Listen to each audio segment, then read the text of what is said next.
Welcome to A Founder's Life. I'm your host, Leo Gestetner. On this show, we dive into the real stories behind the highs and lows of entrepreneurship and how we pursue a more balanced and meaningful life along the way. This podcast is sponsored by Thanks, helping founders like us scale with reliable remote talent. Email founders@thanks.com, that's THANKZ.com, with the subject line of Founder's Life, and you'll receive preferred pricing. Now, I'm excited today to be joined by Tim Metzner. Tim, thanks for joining. Would you like to kick off by introducing yourself? Sure. Glad to be here. Appreciate you having me on. I have a heart for founders and those trying to find balance, especially. So a big fan of the topic in general. Serial entrepreneur myself, so I've been building a part of building companies since the early 2000s. Found my way into a startup when I was still in college at the University of Cincinnati. Honestly, I always joke like I was ruined from ever having a real job at that point. I joined as like employee number 4 or 5 of a startup in Cincinnati, and that founder I met just after he had exited his first company to eBay. It was late 90s, early 2000s. He was doing his earnout with eBay and starting another startup on the side, and hired me as a college co-op to get that thing spin plates for him and get it moving as he was doing his earnout. And I just fell in love with the entrepreneurial journey. So been a part of starting companies ever since. Been in Cincinnati, Ohio, the whole time. And I always tell people my journey has been sort of dual parts, like ecosystem builder. So when I was in the early 2000s, there was really no startup community to speak of here in Cincinnati. And I met a good Cincinnati gal who wanted to raise a family here. And my aspirations of going to a more startup friendly environment like the Bay Area were kind of stopped. And I said, great, well, then we're going to help Cincinnati win. So I've built multiple venture-backed businesses here in Cincinnati and done things like brought Startup Weekend to town and started an accelerator, and have spoken in classrooms across universities and high schools in the city, and done meetup events and networking and angel investing and more coffee meetings than I can count with would-be entrepreneurs. So that's been the fun side hustle, as it were, in addition to building multiple businesses as a founder myself. So what would you describe as sort of the day job today? Which aspect's the day job, and what are you doing for the companies and customers you work with? Great question. Yeah. So Fireroad is the current day job. So after building a couple businesses as a founder, jump to the other side of the table. So Fireroad is actually kind of multiple things in one. So we've got a venture fund. So we do pre-seed stage investing in, I call it SMB tech. So if you are a founder building technology to tech enable Main Street America, small businesses, blue collar trades, like we look at really categories that AI won't disrupt. We want to back founders who are tech enabling those categories, if that makes sense, right? So we always joke, like I use plumbing as the example, right? AI is not going to fix the pipe in the wall anytime soon, but we can leverage AI and automation to build a better plumbing business, right? So those are the kind of companies we're backing out of Fireroad Ventures. So we're pre-seed stage investors in businesses automating non-technical categories. On the other side of Fireroad, we've got this kind of barbell strategy. So that's the early stage risk capital, take some moonshots. On the other side of the house, we're building a holding company. So the goal is buy long-term ownership in those same kind of businesses we're tech enabling. So we haven't gotten a deal done there yet. We're just a couple of years in and still kind of working for our first acquisition on that side of the house, but we want to be long-term, kind of buy and hold on the holdco side, and then tech enabling kind of businesses on the other side of the house. And then third leg of the stool is really kind of just holding space for myself as a serial founder. I call it the foundry side of the business. Pretty good chance we'll see white space opportunities to build something or pull someone like you in to build a business with and go like, hey, let's be part of founding, not just investing or buying. So that's the vision. All of it kind of centered around this idea that there's a silver tsunami of aging business owners that needs to transition hands. And the next wave of ownership is likely to be much more tech enabled and want to bring in AI and automations, where if you're in your 60s, 70s, 80s running a business today, you might be more resistant to AI and automation. And so we just think as these things transition ownership, there's a perfect opportunity to help tech enable those kind of businesses.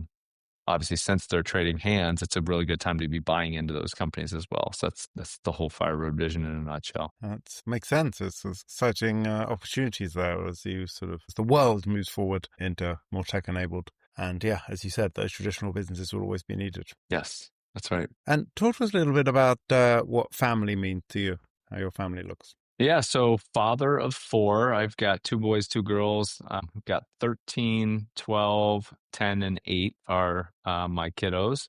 They've been around me building businesses since the beginning. my wife and family, it's funny, they just left the office. We had like a little Fireroad Christmas gathering. So all of our families were here and we got to hang out with each other. So it was me and my two partners here, and then their families came and hang out and had pizza and played games. And, it's not that we do that every week or anything like that, but we love the idea of being able to integrate and bring families into this thing. Cause I always tell people like the partner at home is every bit as involved as is the founder themselves, in the sense that like, if you want to, for me anyways, like to remain a good dad and remain married, like I need a partner who's flexible and is just as helpful for me outside of work as during the working hours. So an example of that is my wife, Christy, really teased me up to do things like coach, and she handles all the logistics and does a lot of the scheduling for me. So I can just show up at a practice and run a practice and still be there and be very present. And then she knows like if I've got a 5 p.m. practice, like pretty good chance I'm going to have to like get back online after that's over and finish the workday out. So, I don't think integrating perfectly a family into a business, especially in the early stages, is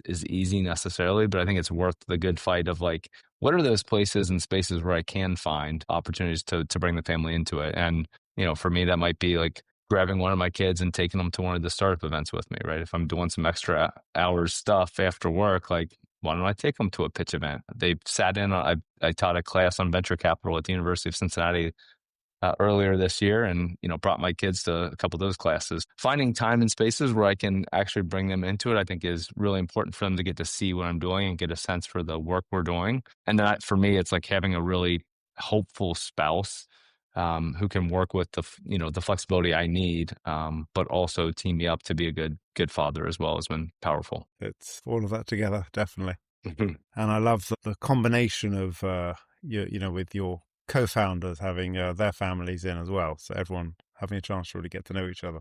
Yeah. And I think just encouraging them to like, leave in the middle of the day to go see a Christmas play at school. It's like that stuff is awesome and important. And, this because you're at the next stage. Like you blink and all of a sudden you don't have little kids anymore. And you're like, how did that happen? Like where did that, and I think especially like, they say the days are long and the years are fast in parenting, but I think it's actually in parenting and in entrepreneurship, where you're just like, feels like a grind. And then you look up and you're like, man, we've been at this thing for 2 or 3 years. That's crazy. Like, and you combine both those, like young family and building a business, and like, it's a blur, man. So it's like, how do you take advantage of some of those moments to go like, man, that inbox is still going to be full after the play. Go hang out and, get back after it later. Yeah. The entrepreneur's to-do list is never going to get finished. So it's about That's prioritizing. Right. Yeah. You're never done. And how about for you, how's health? And health I look at as obviously all those different aspects, whether it be mental health, physical health, sleep, nutrition, fitness, whatever aspects you look at for health. Yeah, for me, that has like always been a priority and ebbed and flowed, if it makes sense. Like one of those things, like it's always on my mind, even in the grind of like the first, again, it's kind of like the same, having a baby and starting a business, like the first year of having a kid, it's like sleep is shot and, you're out of your normal rhythms. Like same thing happens when you're building a company. It's like you're kind of working all hours of the day to get this thing off the ground. And so fitness and nutrition are definitely not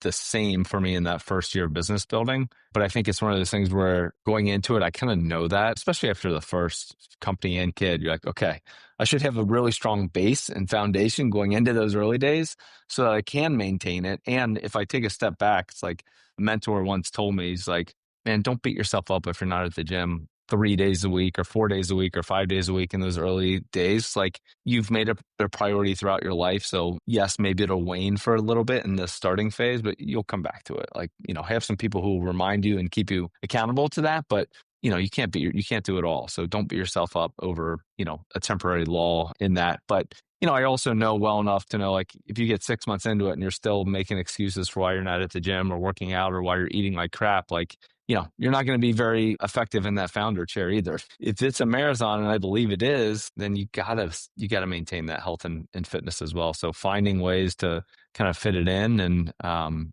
it's just like family time and fitness is kind of similar to me. Like treat it like a rock on your calendar is the only way it's ever worked really well for me. So it's like have family dinner nights on the calendar, have your workouts on the calendar, and like your team knows, you don't schedule over that unless we have a conversation first. Like have those things be, a serious blocker.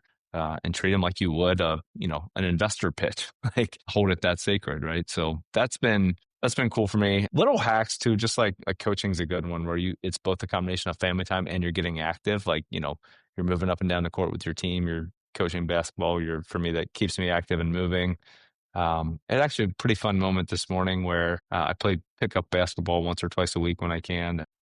The group I play with was short today, so I brought my eighth grader with me. I was like, well, we can play because I'll bring my son with me. So it was the first time my son got to come play pickup ball with me, and we both he got up didn't have school today, but I got him out of bed at 5:15 a.m. and he came and ran with me, and so that was a fun moment actually, getting to integrate family into the fitness too was pretty cool.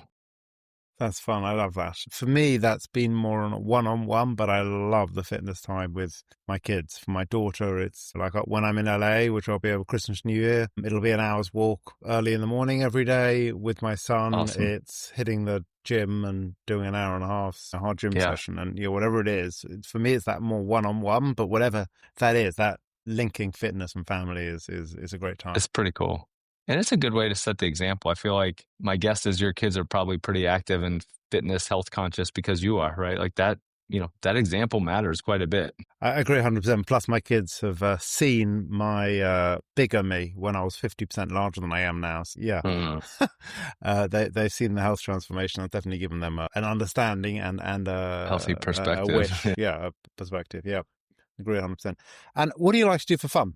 Coaching now. It's on I coach a lot of basketball these days. I have, for the last 8 years or so, probably, I guess now. That's become hobby. When I can, I love the outdoors, hiking, motorcycle riding are all hobbies. I don't get to do it enough, but a handful of years ago started doing adventure motorcycle riding. So you do these like trips where the goal is like get off the pavement as much as possible. So you're on a motorcycle, but you're trying to find these like back roads. That's actually sort of the genesis for the name Fireroad is, when I'm on my motorcycle, I'm always looking for the Fireroad, which is like this kind of beaten path through the woods. It's like just enough infrastructure you can get into the woods on a motorcycle, but it's going to be hard. It's probably going to get lost. You're probably going to drop your bike. And so it's going to be harder than the average journey, but that adventure has always been fun to me. That's been a neat hobby doing that as well, but not as much as I'd like to. Maybe one day that'll be with the kids.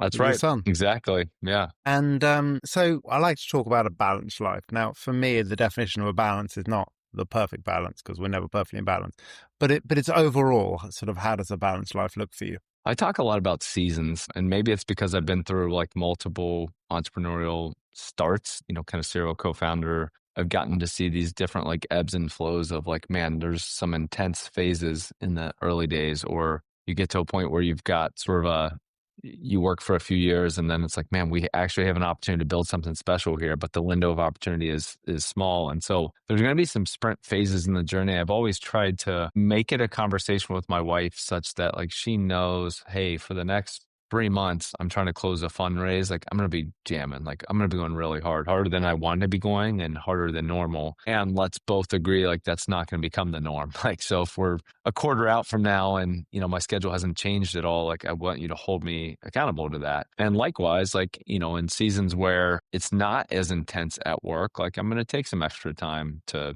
be with the family. And there's certain rhythms and rocks we have that have worked really well. I think because the chaos of starting companies, like I have to have things like coaching is one of those rocks. There's just like, man, there's no way otherwise I would shut down and get to a 5 p.m., thing. But if I'm coaching, like I've got to have, I've got to be there. So I'm shutting down at 4:30 and getting to a 5 p.m. practice and I might get back after it. But that rock has holding me in balance. And like, it's one of the few I've found, at least, like if I'm working out or riding my motorcycle or doing a lot of other things, like my mind is still spinning on work stuff. It really is. When I'm coaching basketball, like it's not. When you're wrangling kids and like trying to, teach someone something else, like it's hard to think about anything but that. So it's a really nice forcing function to spend time with my kids and their friends, to get to know their parents better. Offs my wheels from spinning on work stuff and lets me be kind of present there has been a really good one. Another rhythm my wife and I have done that has become really important for us and the kids is we do one-on-one trips with our kids. So we have 4, so we only do it every 5 years, but we do like a dedicated away trip and we alternate. So if I did my son's 5-year trip, my wife will do his 10-year trip. And it's just a one-on-one trip, like 3, 4, 5 days away. they get to help plan it, and it's just the parent and the kid. And there's just something really special and different about traveling and being just dedicated time with the kiddos. It's been really, really good. So I think having things like that to balance out the crazy of like there will be seasons of like sprinting at work, but they also know like there's these things we do that are non-negotiable that we're going to, remain focused on family and make that a priority also. So I think it's finding those rocks, creating some rhythms, and then again, having the ongoing dialogue with my spouse about, okay, not just letting it go unspoken. I've been bad at that at times where it's like, I'm grinding. I assume everyone knows I'm grinding. I'm like, well, you got to have that conversation. Like your wife needs to know this is a season of, for whatever reason, like, let's also talk about the why. Like you need to know why we're doing this. It's not just to work a lot of hours. It's because here's the opportunity in front of us and why it's important for, not just me, but the family. Yeah, I think that's absolutely correct. The travel, I'm a big believer in as well. I've done one-on-one trips with my kids probably since they were about 12, 13. I do each of the kids once a year. Mm, And it that's could be awesome. a 2-day trip somewhere local, or it might be a week away somewhere further. It just That's right. depends. But I've Yep. done one-on-one trips with the kids. I love that. I love that time with them. Yes. They look forward to it. I look forward to it. Like the bond you build, even in just a couple days when you're like dedicated. And it's also, I don't know if you've done this, but it's one of the best opportunities for me to challenge them and go like, you're figuring this out. Whatever the thing is, like, I did a trip with my son this summer and he didn't know at all what we were doing. We got in the car and I handed him an atlas, told him what it was. And I said, here's our destination. Put your phone away. You've got to figure out how to get us there. And he learned how to navigate and got us to our destination using an atlas. And it was just like, it's really cool to challenge them. We get to the location. I'm like, here's what we're doing. You go figure out how to check in, where we need to go. Like you go figure this stuff out. Like you're not a boy anymore. You're not yet a man. You're at this in between, but we're going to push you. We're going to make you, grow up a little bit on this trip. And I think travel is a good opportunity to do those kind of things. Yeah, that's cool. Love that. What has been a pivotal moment in your life? Committing to following Jesus was one of the more pivotal ones early on. That happened as a young adult. I got introduced to Christianity and faith like when I was 19. I had a really good boss who was also became a good friend and a good mentor. He just like wanted to work on me being a better human being and just saw something in me and built into me from a work sense. Absolutely. And that actually opened the door for him to start to talk to me about faith as well. So he led me on a journey to getting to know Christ, which has meant this kind of transformation in my life. I always talk about kind of two seasons. One is the first part of my life was like, my parents were awesome. They raised me to work hard, be good, do the right thing. And in that season, I kind of learned this. Like I was a first generation college student. I didn't start playing basketball till I was in the 7th grade, and like all these different things. I kind of learned if I just outwork people, I can accomplish things that, others might not. And so I had this like, if it is to be, it's up to me mentality of like, my parents can't afford college. I'm going to get a scholarship. I'm going to figure this thing out. And so I think it was like this, pull yourself up by the bootstraps, outwork. And that worked fairly well for me, honestly. And then as I came to know Christ, I had this kind of realization of like, man, there's all of that stuff was just like teed up by him. Like he kind of put me in the right positions, gave me the right tools, gave me the right mentality, gave me work ethic and some abilities. And I stepped into those and took advantage of those for sure. But the kind of next part of my life has been not on my power, not to my glory, has become sort of my rallying cry and tattoo on my arm that just reminds me like, yes, I'm going to work hard, but if not for him, none of this stuff would be possible anyway. So I'm going to try not to take credit and become self-absorbed and filled with pride. I'm going to kind of point glory somewhere else. So that was the first one. The next one was I met a girl at a bar in Mexico, and turns out we were both from Cincinnati, and I was wearing a Cincinnati Bengals hat and she yelled "Who Dey," and 6 months later we were engaged, and we've been on this just fantastic partnership of marriage ever since, years now. And Christy's been just a rock in my life through the highs and the lows. It's like one of those things where you just at some point realize like everything else could go away, but if we're still together, we'll figure it out through whatever. And then every one of my kids, like having kids, as is just like this. It just changes your mentality and your outlook on life. And the blessing of 4 after some really hard challenges to have our first. And then, by the grace of God, we ended up having 4 pretty quickly after having a lot of problems just having one. It was just felt like this immense blessing of multiple children was such a cool, each one of them, such a cool moment for me.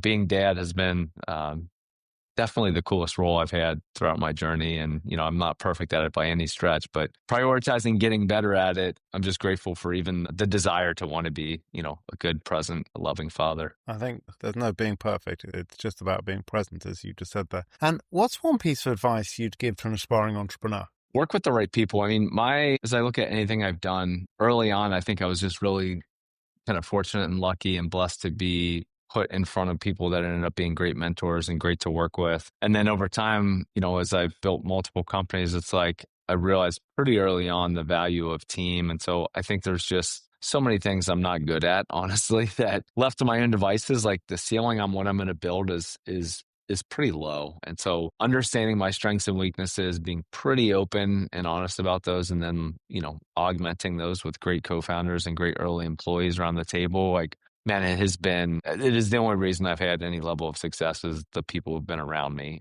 I think it's one of the skills that is talked about a lot. You hear a lot about building a great team. I think it's actually really hard to do that because number one, it's hard to know what you're not good at and admit that. Number two, it's really hard to actually hand over roles and responsibilities to people who are better at it and let them actually thrive. And I think that's one of the things I've been pretty uniquely good at is understanding where I need help, giving people an opportunity to step in and actually own those things, and being able to kind of cast enough vision to attract the right level of talent. Like it's such a game changer. If you can attract world-class talent at the earliest stages of your business, it changes your trajectory massively. And not every company has that opportunity. Like oftentimes you've got to kind of prove yourself and get to a certain level before you can really start to attract that talent.